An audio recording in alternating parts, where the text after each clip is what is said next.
یەکێکی تر لە بڵاوکراوەکان دیارایەشێکە لە کەسایەتیە جوان و دیارەکانی باشووری کوردستان و شاعرێکی جوان و هەسنە سکوولە هەمان کاتیشات دادوەرە.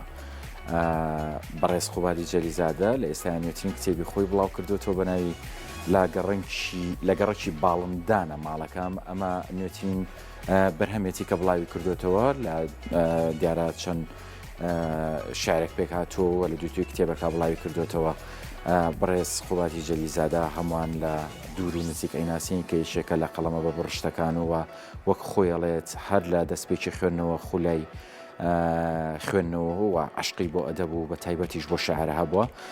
خوێندنەوەکانی یاو زیاتر بۆ جوانی ئافرەتانەوە شارەکانی زیاتر بەسەر ئافرەتانەوەیەوە لە هەندێک لە چاوپێکەوتنیەکانی ئاڵەیە کە من تەنەها خوێندنەوەیکی خۆمە کە بۆ ئافرەتم کردووە نەک ئەوەی وەکو هەندێک بابەتی تر. بەڵام قەڵەمێکی بە بڕشت و جوانەوە و هەمیشە جێگای شانازی لە نێو ئەدەبیاتی کوردی و شارەکانی پێگەی تایبەتی خۆیان هەیە هەم لە ناو ناوان و هەمیش لە ناو ئافرەتانیشە شارەکانی بە پێزن و پێگەی خۆی هەیە لە نێو ئەدەبیاتی کوردیە.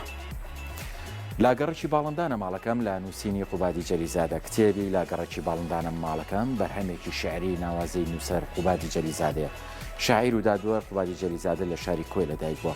خۆناغی سەرەتایی و ناوەندی لا کوێ تەواو کردەوە بۆ خوێندنی کۆلێژ دەچێتە بەکار لە ساڵ 1970 دەست بە نووسینەکە. لە ساڵی 2010 شعری هایکۆ نووسێت وەک هەنگاوێکی جیاواز. جگە لەمانە جەلیزادە خاوەنی چەندین خەڵات و ڕێزلێنانە لە ناوخۆ دەرەوەی وڵات، خاوەنی چەندین کۆڕ و بڵاوکراوی تایبەتە.